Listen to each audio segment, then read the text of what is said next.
카레 범벅 교실. 점심시간이 끝나고 5교시가 시작되자 엄마 아빠들이 속속 교실로 들어왔어요. 남영이는 할머니까지 오신다고 했어요. 호연이도 자꾸 교실 문으로 눈이 갔어요. 아침에 엄마에게 예쁘게 입고 오라고 신신당부를 했기에 엄마가 어떻게 차려입고 올까 궁금했어요. 교실 뒤쪽을 가득 메운 엄마 아빠들은 서로 인사를 하는가 싶더니 금세 코를 킁킁거리며 수군댔어요. 그 소리에 호연이의 기레도 들렸어요. 근데 뭔가 이상한 냄새가 나는 것 같지 않아요?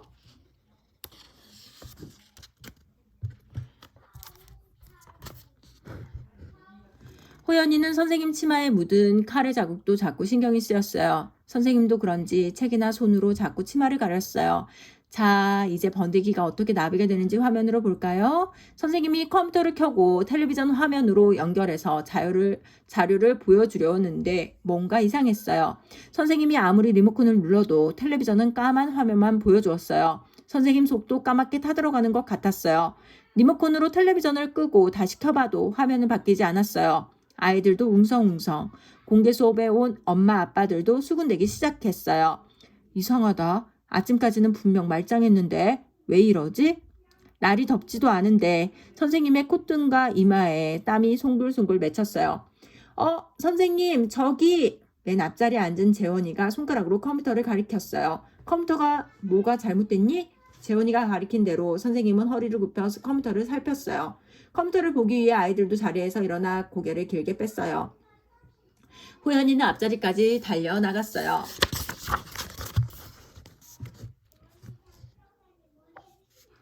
카레다! 거의 모든 아이들이 동시에 외쳤어요. USB가 꽂힌 곳에 카레가 떡하니 묻어 있었어요. 카레가 엎질러지면서 바닥에 놓인 컴퓨터까지 튀어서 컴퓨터가 고장난 것 같았어요. 아이들이 일제히 고개를 호연이 쪽으로 돌렸어요. 머쓱한 호연이가 뒷머리를 긁적이며 자기 자리로 돌아왔어요.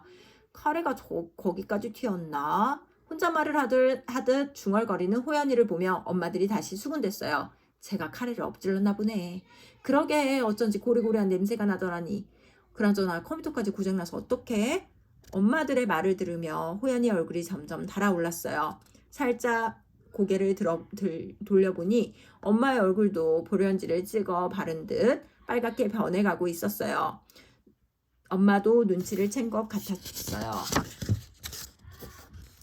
자, 그럼 번데기가 나비가 되는 화면은 나중에 보고 색종이로 나비를 만들어 볼까요? 선생님이 결국 텔레비전 화면으로 나비를 보는 것을 포기하고 나비 만들기를 하려 했어요. 그런데 학습자료 바구니에서 색종이를 꺼내려고 하는 순간 선생님은 마법에 걸린 듯 잠시 멈칫했어요. 그 바람에 아이들, 엄마 아빠들의 눈이 모두 학습자료 바구니로 쏠렸어요. 자리에서 일어나 목을 길게 뺀 호연이도 멈칫하고 말았어요. 맙소사. 학습자료 바구니도 카레 범벅이었어요. 게다가 카레를 묻힌 감자와 당근이 호연이를 놀리듯 색종이 위에 버젓이 자리 잡고 있었어요. 아유, 도대체 어떻게 소동을 피웠기에 저렇게 카레가 교실을 다 덮은 거야. 우리 애 말이 입안에 워낙 천방지축인 애가 있다 하더라고요. 공개 수업하는 날에 이 정도이니 다른 날은 오죽하겠어요. 엄마들의 말이 화살이 되어 호연이의 뒤통수에 꽂혔어요. 하필 왜 오늘 급식에 카레가 나와 이렇게 엉망이 되게 한 건지 영양사 선생님이 원망스러웠어요. 카레 그릇을 제대로 잡지 못한 6학년 형도 미웠어요. 카레가 나오는 날 공개 수업을 하게 한 교장선생님도 야속했어요. 무엇보다도 하필 급식 시간에 날아든 나비가 제일 얄미웠어요. 엄마 얼굴이 어떻게 변했을지 호연이는 굳이 돌아보지 않아도 알 것 같았어요. 거칠게 변한 엄마의 숨소리가 호연이 귓등을 계속 스쳤거든요. 색종이로 나비 만들기도 못하게 됐어요. 그럼 선생님이 나비에 관해 이야기해 줄게요.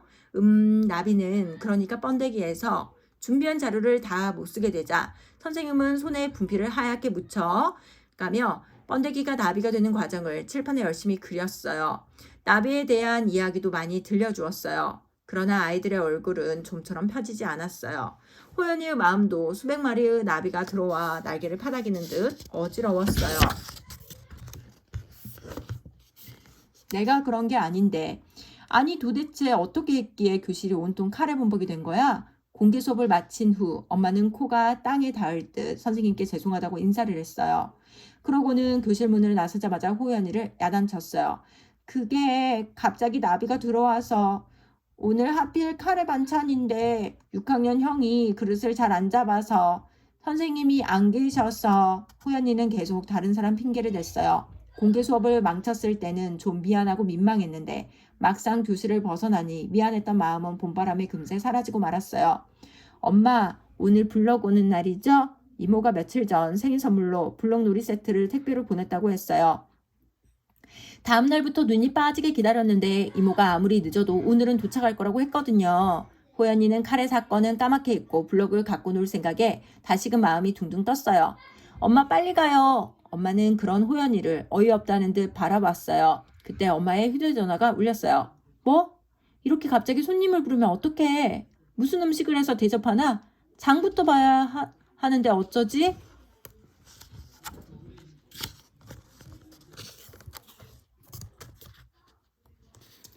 엄마는 전화를 끊더니 갑자기 발걸음이 빨라졌어요. 통화 내용으로 봐서 아빠가 손님들을 집으로 부른 모양이에요. 엄마는 집 대신 마트로 가서 장을 보기 시작했어요. 호연이는 혼자서라도 먼저 집으로 달려가고 싶었지만 엄마의 기분을 살펴보니 차마 그렇게 할 수 없었어요.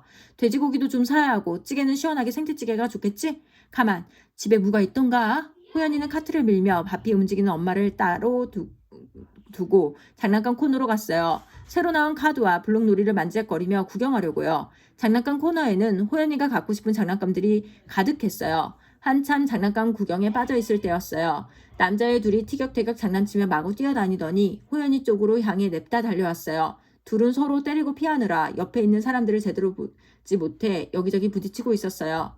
여러 사람들이 눈살을 찌푸리는데도 멈추지 않았어요. 호연이 근처에 와서도 장난을 치다가 결국 호연이를 보지 못하고 부딪히고 말았어요. 그러면서 아이 하나가 장난감을 손으로 잡고 넘어졌고요. 그 바람에 줄맞춰 진열되어 있던 장난감들이 우르르 떨어졌어요. 그제야 아이들은 겁이 났는지 벌떡 일어나 재빨리 도망가 버렸어요. 멀리 있던 마트 직원이 소리를 듣고 달려와 다짜고짜 호연이를 야단쳤어요.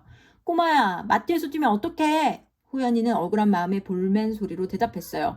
제가 그런 거 아니에요. 다른 애들이 이러고 도망갔어요. 아까부터 봤는데 너 혼자 여기 서 있었고 내 애가 계속 장난감을 만지작거렸잖아. 정말 아니라니까요. 다른 애들이 그런 거예요. 호연이는 어느새 곁에 와 있는 엄마에게 도와달라는 눈빛을 보냈어요. 엄마는 호연이 편을 들어줄 테니까요. 그러나 엄마의 대답은 차가웠어요. 호연아, 내가 그런 거야? 도대체 왜 사람 많은 곳에서 얌전하게 있지 못해? 엄마가 소리를 빽 질렀어요. 엄마, 진짜 내가 그런 거 아니에요. 호연이는 억울한 마음에 목소리를 더욱 높였어요. 너 아니면 누가 그래? 여기 너밖에 없는데. 그렇게 뛰지 말라고 해도 도대체 말을 안 듣지 않네? 엄마는 마트 직원보다 한술 더 떠서 호연이를 야단쳤어요. 지나가던 사람들은 힐끔힐끔 쳐다볼 뿐 누가 하나 나서서 호연이의 억울함을 풀어주려고 하지 않았어요. 암튼 죄송해요. 제가 같이 정리할게요. 엄마는 호연이를 향해 눈을 한번 흘기고는 마트 직원과 함께 떨어진 장난감들을 정리했어요. 덕분에 장 보는 시간은 더 길어지고 말았어요. 마트 직원이 정리를 마무리하는 걸 보며 엄마는 다시 한번 호연이에게 눈을 흘겼어요. 그 순간 호연이는 몸도 마음도 바싹 움츠러들었어요. 똥딱지 양심. 어휴, 이러다 늦겠다. 빨리 가서 음식해야지. 엄마는 서둘러 계산대 앞으로 갔어요. 엄마가 서두르는 걸 보니 호연이도 택배가 오기로 한 블럭이 다시 생각났어요. 그러자 방금 있었던 일은 금세 잊고 다시 마음이 설레기 시작했어요. 얼른 집에 가서 블럭을 확인해보고 싶은 생각만 가득했어요. 계산대 앞에선 엄마가 카트에서 물건들을 막 꺼내 놓으려는데 한 아줌마가 장바구니를 계산대 위에 턱 내려놓았어요. 계산원은 자연스레 그 아줌마의 물건부터 계산하기 시작했어요. 아줌마, 제가 먼저 왔는데요. 엄마가 들릴랑 말랑하는 소리로 말했어요. 목소리를 높이지 않았지만 엄마가 콧구멍을 벌렁거리는 걸로 보아 화를 참는다는 건 알 수 있었어요. 내가 계산대 위에 먼저 올려놨잖아요. 아줌마는 미안한 기색도 없이 되레 큰 소리를 치면서 계산을 끝낸 물건들을 장바구니에 다시 담았어요. 마음이 급한 엄마와 호연이의 사정을 아는지 모르는지 느긋하게 물건들을 하나씩 들여다보며 천천히 말이에요. 게다가 영수증을 받고서는 호박 가격이 잘못됐다는 둥, 쿠폰을 사양해서 다시 계산해달라는 둥, 적립금을 쓰겠다는 둥, 실랑이를 벌이는 동에 기다리고 또 기다려야 했어요.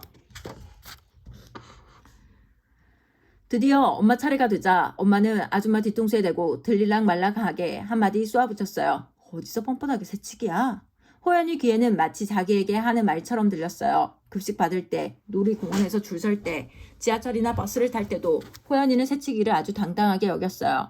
그럴 때는 줄을 제대로 잘 선 사람들이 바보처럼 보이기도 했어요. 그런데 이렇게 새치기를 당하고 보니 새치기를 하는 것이 얼마나 얌체 같은 일인지 알 것 같았어요. 엘리베이터에서도 난처한 상황이 벌어졌어요. 내리려고 하는데 호연이와 엄마 앞에 선 아저씨가 문 앞을 가로막고 비켜주지 않는 바람에 못 내리고 문이 닫혀버렸어요. 아무리 내린다고 얘기를 해도 아저씨는 잠깐 내려주지도 길을 만들어주지도 않았어요. 아저씨 때문에 엘리베이터를 타고 오르락내리락 하느라 또 시간이 흘러버렸어요. 안 내릴 거면 안으로 들어가던가 아니면 잠깐 내렸다 타든가. 엄마는 엘리베이터에서 겨우 내려서 문을 닫히자마자 또 한 소리 했어요. 다른 사람에게 듣기 싫은 말을 못하는 엄마의 성격 탓에 엄마는 꼭 뒤늦게 화풀이를 했어요. 그런데 호연이는 그 말이 또 자기에게 하는 것 같았어요. 호연이도 일부러 엘리베이터 문을 가로막고 선 적이 많았거든요. 일찍 내리려고 말이에요. 지하철에서도 마찬가지였어요. 사람들을 해치고 나오는 것이 싫어서 일부러 안쪽으로 들어가지 않았어요. 그런데 입구를 가로막고 비켜주지 않는 사람 때문에 막상 자기가 제때 내리지 못하고 보니 그 사람이 그렇게 얄미울 수가 없었어요. 다른 사람 생각은 안 하고 오직 자기만 편하겠다는 그 마음이 놀부심보 같았어요. 어휴, 빨리 가자, 빨리 가. 발걸음을 재촉하는 엄마만큼이나 호연이도 마음이 급했어요. 현관 앞에 덩그러니 놓인 택배 상자가 눈앞에 보이는 듯 했어요. 상자 안에 든 블럭이 어서 꺼내달라고 외치는 것 같았고요. 호연이도 뛰다시피 엄마를 쫓아 집으로 향했어요. 평소 같으면 한 번씩 만지고 갔을 놀이터의 집 없는 고양이며 이웃집 강아지도 오늘은 눈에 들어오지 않았어요. 아, 이게 뭐야? 앞에 걷던 엄마가 갑자기 소리를 지르며 멈췄어요. 엄마는 왼쪽과 오른쪽 신발 밑창을 번갈아 들여다보면서 길바닥에 마구 문지러 닦았어요. 엄마가 문지르는 곳마다 끈적끈적해 보이는 갈색에 뭔가가 묻어나왔어요. 엄마 왜요? 누가 길에다 똥을 싸놓고 간 거야? 엄마는 신발 밑창을 자꾸 들여다보며 신경질적으로 신발을 바닥에 문질렀어요. 저만큼 앞에 강아지를 데리고 가는 아줌마가 보였어요. 그 아줌마는 힐끗 뒤돌아보더니 얼른 강아지를 안고 도망치듯 골목으로 사라졌어요. 아줌마의 강아지가 똥을 눈 것 같았어요. 엄마가 아무리 힘을 주어 문질러도 신발 바닥에 촘촘히 박힌 강아지 똥은 여간에서는 빠지지 않았어요. 엄마가 걸을 때마다 똥 냄새가 바닥에서부터 풀풀 피어올랐어요. 도대체 다른 사람 생각은 안 하고 살아. 모두 자기들만 생각하고 사나 봐. 엄마의 신경질 섞인 혼잣말은 호연이가 익숙하게 듣던 꾸중이었어요. 호연이가 신나서 제멋대로 행동할 때마다 사람들은 모두 호연이에게 자기 생각만 한다며 다른 사람도 배려하라고 한마디씩 했었어요. 그때마다 무심코 들었던 말들인데 오늘 호연이가 막상 불편을 겪어보니 심장에 확 달라붙었어요. 그런 말을 한 사람들의 마음이 어땠을지 알 것 같았어요. 그러자 똥이 엄마 신발 바닥에 들러붙은 것이 아니라 호연이 뒤통수에 묻어있는 것처럼 느껴졌어요. 마치 그동안 다른 사람들을 생각하지 않고 마음대로 행동할 때마다 사람들이 호연이를 원망했던 마음과 소리들이 똥딱지가 되어 붙은 것처럼요. 냄새나고 지저분한 똥딱지가 딱 호연이의 양심 수준 같았어요. 내가 왜 그랬을까? 그동안 했던 일이 후회되자 혼잣말이 저절로 나왔어요. 뭐? 내가 여기다 똥 싸놓은 거야? 엄마가 이맛살을 찌푸리며 째려보는 통에 호연이는 손사래를 치며 서둘러 집으로 들어갔어요.